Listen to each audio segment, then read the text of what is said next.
So with this, and that, let's call it circular Unruh effect, it seems like there's a benefit to trying to set that up in a laboratory, because then, well, you can just go around in a circle. You're not limited by the size of your laboratory. So is there another system that you could try to detect this in that doesn't suffer from the problems that you just discussed with the electron? Right. So again, as I mentioned, well, let me go back to history now. In trying to understand Hawking's, the origin of the particles and so forth,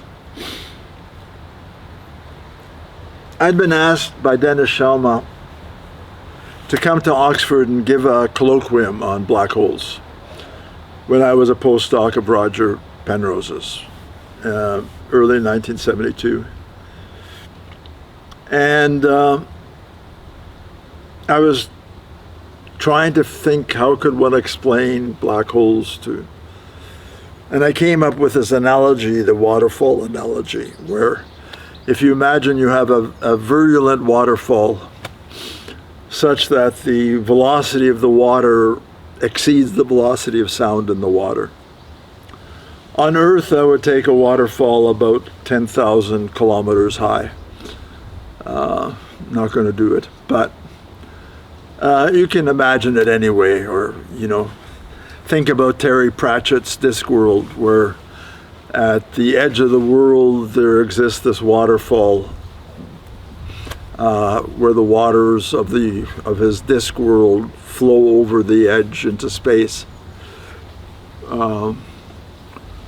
Terry Pratchett answers the question as to, how come all the water doesn't just disappear from Discworld. He says it is arranged.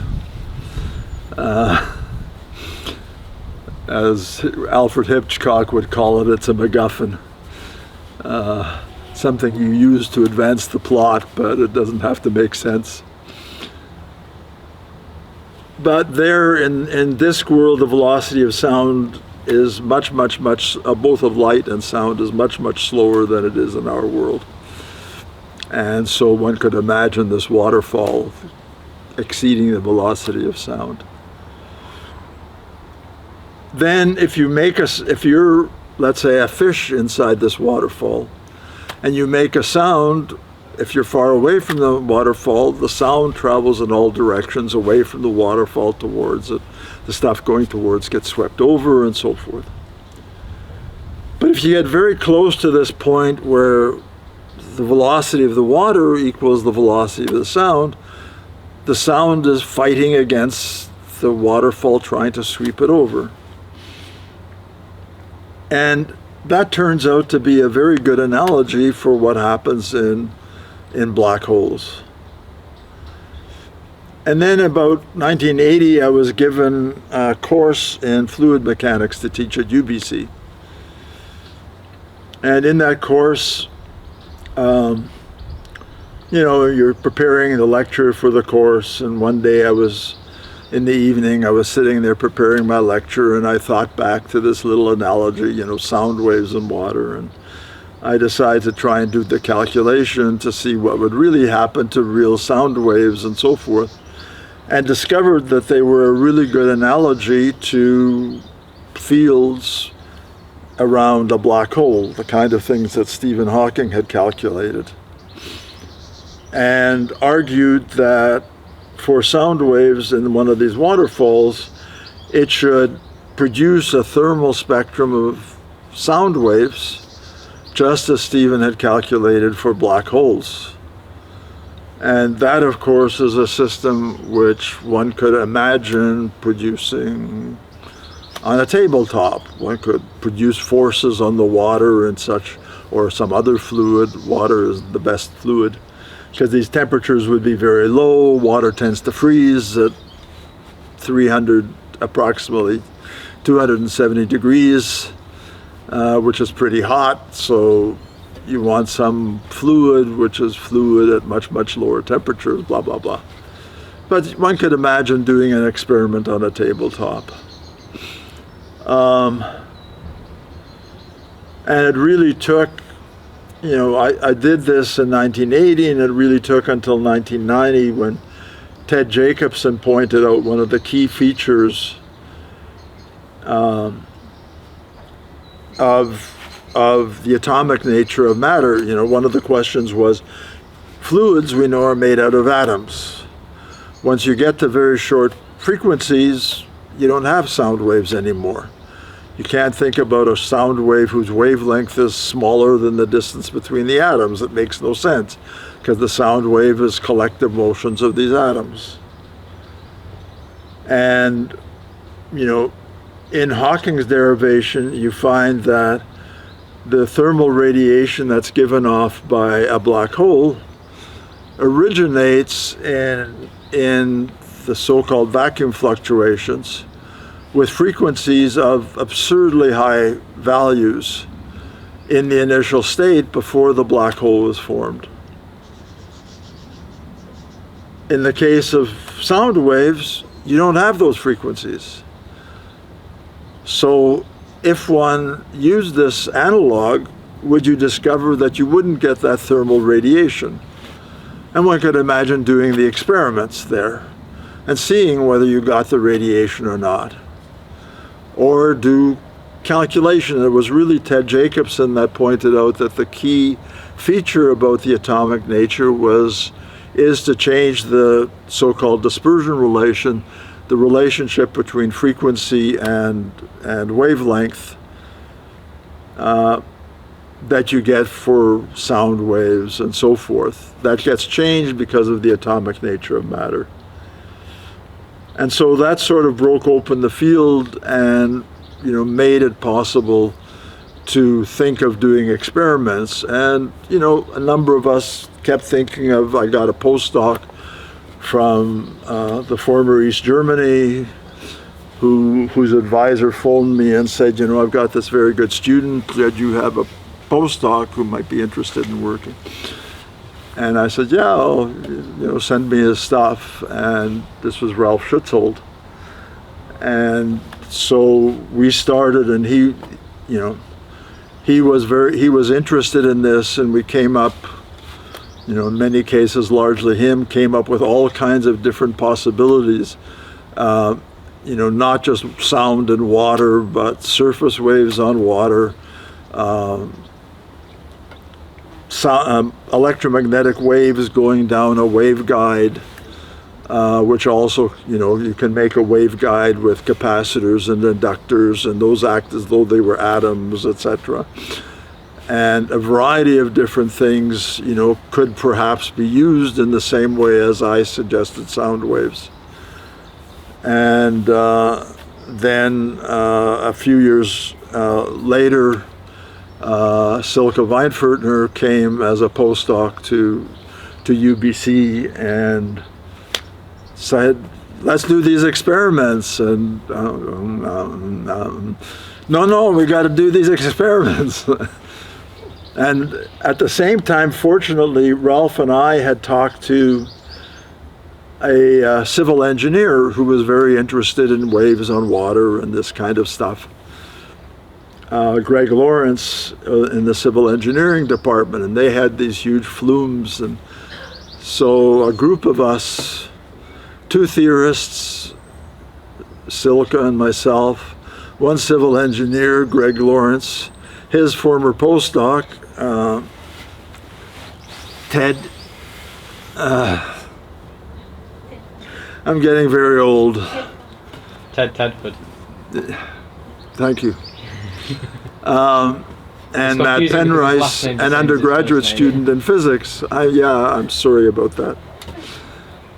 Matt Penrice was our group, sort of not the first group that one would think of to put together in order to do an experiment. But it worked extremely well, and especially with Silke being there as the whip to keep us all working and getting there. We managed, at the very last minute, the whole group was breaking up. Everybody was going to a different place in the world. I can't remember where I was going, maybe Utrecht or something, and she was going to Italy, and Ted was going to Santa Barbara, and Matt was going, everybody was going somewhere else in the world. And we delayed going by about a month in order to finish the experiment. So that was one of the early experiments that had been done. In this area. It was a purely purely classical experiment. But as Einstein had taught us, it was basically a stimulated emission experiment, and Einstein taught us that stimulated emission and spontaneous emission are very closely linked to each other. So at least I still maintain, although convincing fellow physicists is sometimes difficult, that ours was really a quantum experiment. So I'd like to hear a bit more about that experiment, if you don't mind. So could you tell us a bit about that initial analog gravity experiment that was done in Vancouver? What did it involve? So the experiment started to some extent with, as I said, Ralph and I had gone to talk to Greg Lawrence. He had this long flume which he showed us, and showed us waves traveling, and the possibility of making a system in which the water would flow faster than the waves travel in the water. But it didn't get any very far.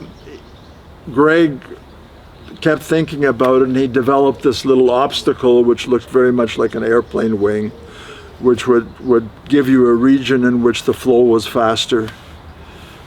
But again, nothing really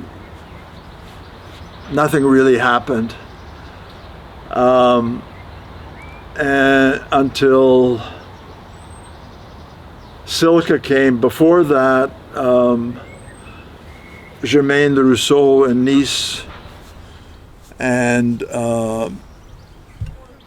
Ulf Leonhardt had gotten together to try and maybe do an experiment like this. It turned out they had the great disadvantage of having a much better system. They had this huge tank,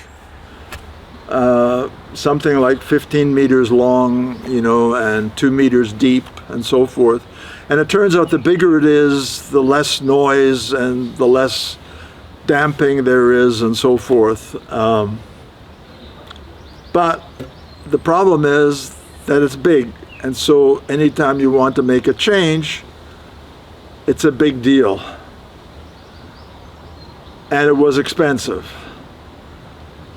So, they were able to run for about a week at a time, and it cost them, I don't know what it was, 20,000 euros or something for that run. And in that week, they could set it up. Took them about 2 days to set it up, and another day to tear it down, and then 2 days to try and do an experiment, which meant if anything went wrong, you basically lost that run.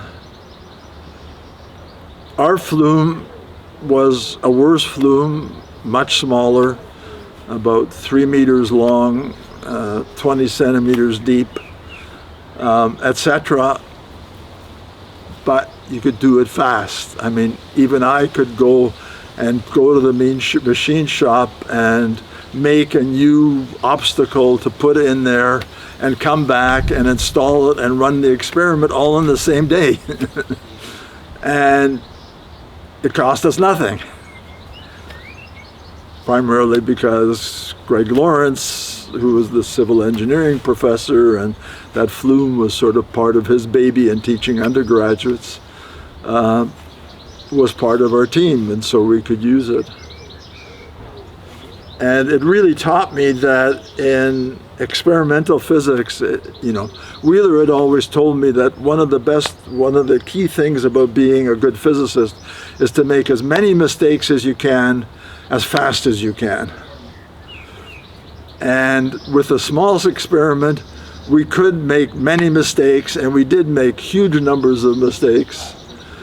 but we could do it quickly, and we could fix them quickly and try something else, or even just have a crazy idea and try it fast.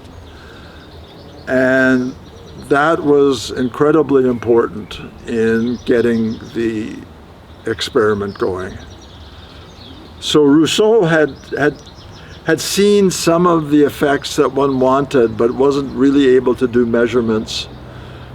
In our case, Greg's graduate student had developed these techniques for seeing surfaces of the water. He would fill the water with rhodamine dye and then shine a green laser on it, and green lasers were common by that time, and it would fluoresce, and you could measure the surface, and as it turned out, to incredible accuracy. So we were measuring the surface to almost a micron, you know, just by this very cheap laser long sheet, a camera that we would take a picture of the surface and average, and we would get this, you know, very high accuracy in being able to measure the surface.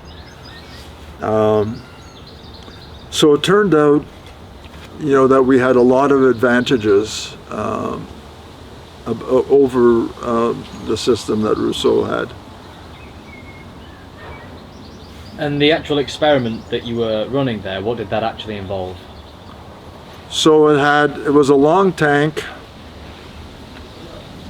3 or 4 meters long, a pump which would take the outflow and pump it back into the inflow.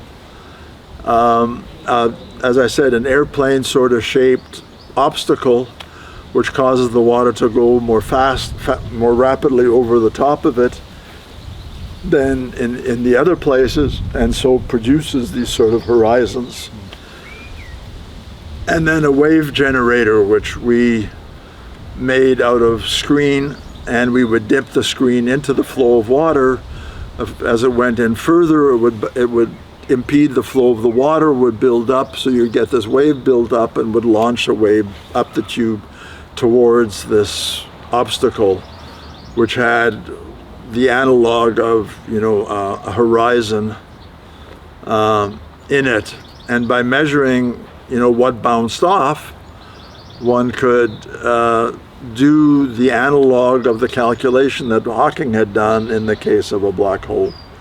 So it was really an attempt to duplicate Hawking's calculation that we were doing, and we showed that the calculations predicted the same kind of results here as they had for Hawking for black holes. And so we could take pictures of this.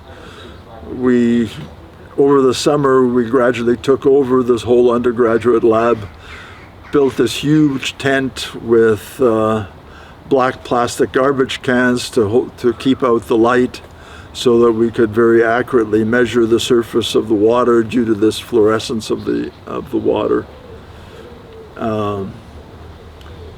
And I think some of the people would be looking and wondering what in the world was going on and who was taking over there. But Greg Lawrence would fend off all of the critics, making sure that we could keep doing it.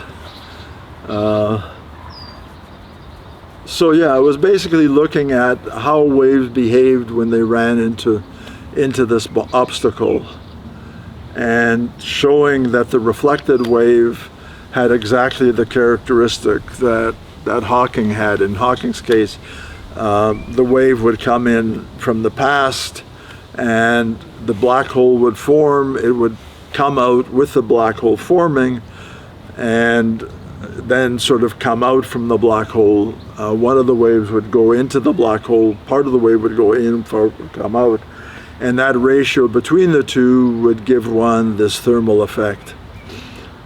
And in our case, both of the waves came out of the black hole, so we could measure both of them at the same time.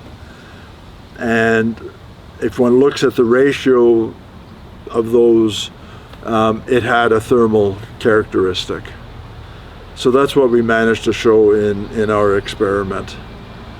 And eventually got it published. We tried publishing in Nature first, but they didn't even want to referee it. They said, even if it's right, we don't want to publish it. So in these early days of analog gravity, then was because obviously up until this point there was Rousseau's experiment and then your experiments. Those two were really the pioneering experiments of analog gravity. Was it really just viewed as a theoretical game, and it wasn't really viewed as something that you could seriously do in an experiment and learn something from? Is that why it was so it was so frowned upon by nature originally? It's not clear why. I mean, nature never particularly explained themselves why they felt this way. I'm not a great fan of nature. They had a paper published by Rousseau on his experiment, or I think he published in Nature, but I'm not positive. But anyway, they said, oh, it's been done, so we're just interested in new stuff. One of my colleagues at UBC, they had done some of the early work on the double binary pulsar, and sort of showed with exquisite accuracy that this gave exactly the results that Einstein's theory predicted. And Nature wrote back and said, if you had proven Einstein was wrong, we would have published it, but you're showing he's right again, and other people have shown he's right, so we're not interested in publishing it. So, in a sense, their reaction to our paper was not anomalous.